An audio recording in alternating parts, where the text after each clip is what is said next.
आज की वीडियो में हम सीखेंगे कि सब्जेक्ट, ऑब्जेक्ट और वर्ब क्या होता है, सेंटेंस में हम इसे कैसे ढूंढें और सेंटेंस को कैसे बनाए जाते हैं, वाक्यों को कैसे बनाए जाते हैं। Hey guys, welcome back everything learn academy. आज की वीडियो आपके लिए बहुत इंपॉर्टेंट होने वाली है।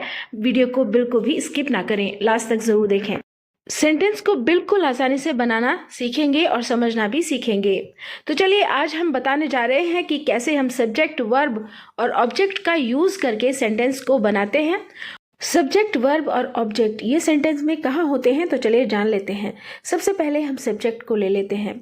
सब्जेक्ट जो होता है वो सेंटेंस में ज़रूर होता है, ठीक है, चाहे वो इनडायरेक्टली हो या चाहे डायरेक्टली दिखाई देता हो, क्योंकि कभी कभी सब्जेक्ट दिखाई नहीं देता और कभी कभी बिल्कुल दिखाई देता है।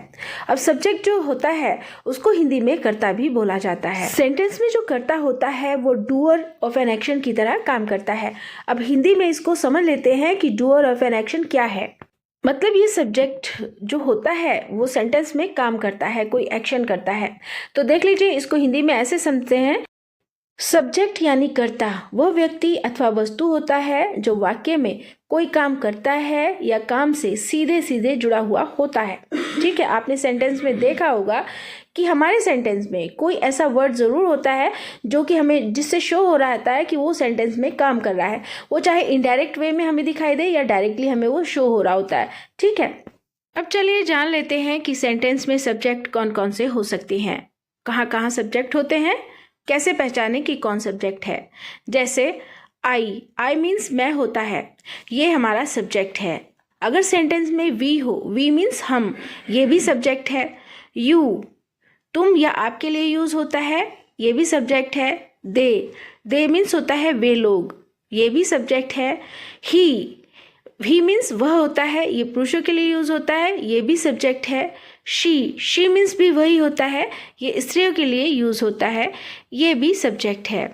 अब आता है इट होता है का यूज मीन्स यह होता है, इट मीन्स यह होता है, और ये जानवरों, मौसम या निर्जीव चीज़ों के लिए यूज होता है, ये भी सब्जेक्ट है। वस्तुओं के लिए भी इट ही यूज होता है, जैसे पेन, पेंसिल, फर्नीचर आदि के लिए भी इट ही यूज होता है। अब आता है दिस मीन्स भी यही ही होता है, और दिस का यूज हम कहाँ करते हैं, जब हम कोई चीज़ हमारे पास होती है और उसके बारे में हम बता रहे होते हैं। ठीक है, कि अरे इसे देखो, ठीक है, कोई चीज़ हमारे पास है उसके बारे में हम किसी को बता रहे, कोई इंसान है, कोई वस्तु है, कुछ भी हो सकता है। फॉर एग्जाम्पल हम कह रहे हैं कि इसे देखो, लुक एट दिस, ठीक है, तो यहाँ हम दिस का यूज करेंगे। और दैट का यूज हम कहाँ करते हैं, जब कोई चीज़ हमसे दूर है और हम इशारा करके उसके बारे में बता रहे हैं कि वो देखो, वह देखो, ठीक है, तब हम दैट का यूज करते हैं। फॉर एग्जाम्पल कोई लड़का हमसे दूर खड़ा है और हम बता रहे हैं कि वह लड़का देखो, तो क्या बोलेंगे, लुक एट दैट बॉय, इशारा करके बता रहे हैं हमसे दूर है, ठीक है, तब हम दैट का यूज करेंगे।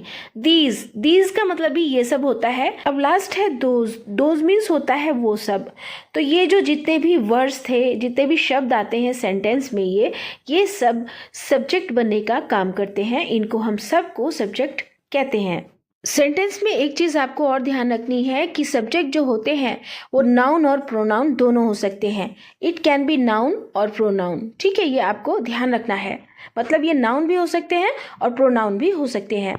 अब आप ये सोच रहे होंगे कि कैसे पहचाने कि नाउन क्या होता है, प्रोनाउन क्या होता है। इस नाउन और प्रोनाउन की डेफिनेशन को हम डिटेल से दूसरी वीडियो में समझेंगे, लेकिन यहाँ अभी मैं शॉर्ट करके बस इतना ही बता रही हूँ कि नाउन जो होता है वो सब्जेक्ट में नेमिंग वर्ड की तरह काम करता है। ठीक है, सिंपली इसे समझे तो यही कहेंगे कि जो नाउन होता है वो नेमिंग वर्ड्स होता है। इसे हिंदी में ऐसे कहेंगे कि किसी व्यक्ति, वस्तु या स्थान के नाम को संज्ञा या नाउन कहते हैं। ठीक है, ये किसी नाम जो होते हैं किसी व्यक्ति का हो सकता है, किसी वस्तु का हो सकता है, या किसी जगह का, स्थान का नाम भी हो सकता है। तो जो नाम होते हैं वही नाउन होते हैं। तो चलिए अब जान लेते हैं कि प्रोनाउन क्या होता है। प्रोनाउन को हिंदी में सर्वनाम कहते हैं। तो व्हाट इज प्रोनाउन, तो प्रोनाउन क्या है। Pronoun it is a word that replace a noun. Pronoun वह शब्द है जो नाउन को रिप्लेस करता है सेंटेंस में। ठीक है, मतलब सेंटेंस में जो नाउन की जगह आता है उसी को प्रोनाउन कहते हैं। अब ये प्रोनाउंस कौन कौन से होते हैं, जैसे हम किसी लड़के के बारे में बात कर रहे हैं, ठीक है, तो उसके लिए हम ही को यूज करेंगे, उसका नेमिंग वर्ड ना यूज़ करके हम ही का यूज़ कर रहे हैं। किसी लड़की के बारे में बात कर रहे हैं तो उसका नाम, लड़की का वाला नाम यूज़ ना करके शी का यूज़ कर रहे हैं। ठीक है, तो ये he, she, it, we, they, her, him, them, ये सब क्या है? ये प्रोनाउंस होते हैं। ये नेमिंग वर्ड की जगह, उसके नाम की जगह, किसी के भी नाम की जगह हम किसी के लिए यूज़ कर रहे होते हैं। ठीक है, तो उसी को हम प्रोनाउन कहते हैं। तो स्टूडेंट्स, यहाँ तक आपने सीखा कि सब्जेक्ट क्या होते हैं, क्या हो सकते हैं, और थोड़ा बहुत हमने इस वीडियो में सीखा है कि नाउन और प्रोनाउन क्या होते हैं। तो आगे हम सीखते हैं कि कोई भी सेंटेंस को हम कैसे बना सकते हैं। वो कौन सी ट्रिक है जिससे हम कोई भी सेंटेंस बहुत ही आसानी से बना सकते हैं। सबसे पहले हम ध्यान रखेंगे कि सब्जेक्ट को फाइंड आउट करना है कैसे। उसकी ट्रिक होती है आस्क हु और व्हाट फ्रॉम द सेंटेंस। मतलब सेंटेंस से पूछिए कि जो भी सेंटेंस है कौन या क्या, तो उसमें से जो भी आपके पास आंसर आता है वही आपका सब्जेक्ट है। मतलब सेंटेंस में अगर कोई पर्सन है तो हु पूछ लीजिए, और अगर कोई थिंग है तो व्हाट पूछ लीजिए। जैसे एक एग्जाम्पल है, मैं क्रिकेट खेलता हूँ, आई प्ले क्रिकेट। अब देखिए सेंटेंस क्या है, मैं क्रिकेट खेलता हूँ। तो यहाँ सेंटेंस से पूछेंगे कि क्रिकेट कौन खेलता है, हु। तो सेंटेंस में ये जो खेलने का काम है वो कौन कर रहा है, कौन, मैं। तो मैं क्या है, आई क्या है, सब्जेक्ट। तो यहाँ हमारा ये सब्जेक्ट है, ऐसे हम ढूंढेंगे। अगला एग्जाम्पल है, यह कलम अच्छी है, दिस पेन इज गुड। यहाँ पेन क्या है, सब्जेक्ट है। अब नेक्स्ट एग्जाम्पल देख लीजिए, आपको बिल्कुल अच्छे से समझ आ जाएगा। जैसे सीता स्कूल जाती है, सीता गोज टू स्कूल। कौन स्कूल जा रहा है, सीता। कौन, तो सीता जा रही है, तो सीता क्या है, सब्जेक्ट। तो यहाँ हम ऐसे सब्जेक्ट को ढूंढेंगे। तो आपको समझ आया कि किसी भी सेंटेंस में हु या व्हाट के रिप्लाई में जो भी आपको आंसर मिलेगा वही हमारा सब्जेक्ट है। अब जान लेते हैं वर्ब के बारे में। वर्ब को हिंदी में क्रिया कहते हैं। मतलब सिंपली समझिए कि जो भी किया वही क्रिया। सेंटेंस में जो भी काम हो रहा है, जितने भी एक्शन वर्ड्स होते हैं वही क्रिया होते हैं। All action words are verbs. वह शब्द होता है जो बताता है कि कर्ता, सब्जेक्ट आखिर क्या कर रहा है सेंटेंस में। ठीक है, तो वही वर्ब होता है। सेंटेंस में जो भी वर्ड हमें ये शो कर रहा हो कि जिससे काम होना का पता चल रहा है, ठीक है, जो एक्शन कर रहा हो, खाना, पीना, उठना, बैठना, ईटीसी, जितने भी एक्शंस होते हैं वही क्रिया होता है। सेंटेंस में क्रिया की एक पहचान ये भी होती है कि ये अपना रूप बदल देता है। अब बात आती है सेंटेंस में क्रिया को पहचानने की। क्रिया यानी वर्ब, वर्ब के अंत में ना लगा होता है, ये ध्यान रखना है। जैसे खाना, पीना, उठना, बैठना, जाना, सोना, ईटीसी, इस तरह के जो वर्ड्स होते हैं वो क्रिया में आते हैं। ऐसे समझें कि सेंटेंस में आप जिस तरह से आप बोलना चाहेंगे उसी के अनुसार आप वर्ब की फॉर्म को लगाएंगे। वर्ब जो होती है वो सेंटेंस में अपना रूप बदलती रहती है। अब देखते हैं कि क्रिया सेंटेंस में अपना रूप कैसे बदलती है। वर्ब की 5 फॉर्म्स होती हैं, V1, V2, V3, V4 और V5। ये क्रिया की एक खास बात होती है और ये अपना रूप बदलता कब, जब ये सेंटेंस के अकॉर्डिंग, सेंटेंस के हिसाब से, सेंटेंस के अनुसार ही ये अपना रूप बदल देता है। कुछ एग्जाम्पल से आपको समझ आएगा। जैसे ईट, ईट वर्ब की फर्स्ट फॉर्म है, इसका मीनिंग होता है खाना।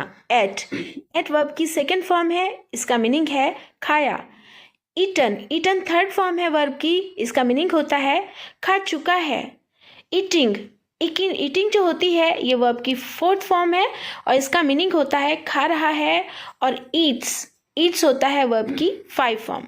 ठीक है, तो इसका मीनिंग होता है खाना। नेक्स्ट है गो, गो मीन्स जाना। वेंट मीन्स गया, गॉन जा चुका है, गोइंग जा रहा है, गोज जाना। अब ये जितनी भी वर्ब की फॉर्म्स होती हैं ये आपको अच्छे से याद होनी चाहिए और ये सेंटेंस के अकॉर्डिंग ही बदलती रहती हैं। तो चलिए अब हम अपना लास्ट टॉपिक समझ लेते हैं, ऑब्जेक्ट।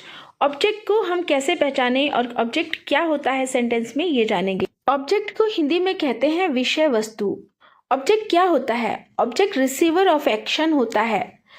यह वह व्यक्ति या वस्तु है जो क्रिया यानी वर्ब से डायरेक्टली प्रभावित होता है। इसका मतलब होता है कि आप जो भी काम कर रहे हो उसका असर जिस व्यक्ति पर या जिस चीज पर पड़ता है वही ऑब्जेक्ट होता है। एक एग्जाम्पल से हम इसे समझ लेते हैं कि ऑब्जेक्ट क्या होता है। मैं फुटबॉल खेलता हूँ, आई प्ले फुटबॉल। अब देख लीजिए सेंटेंस को ध्यान से देखिए कि आई प्ले, प्ले क्या है? वर्ब है। खेलना, ठीक है। खेल कौन रहा है? आई है सब्जेक्ट। और क्या खेला जा रहा है? फुटबॉल। तो फुटबॉल क्या हुआ?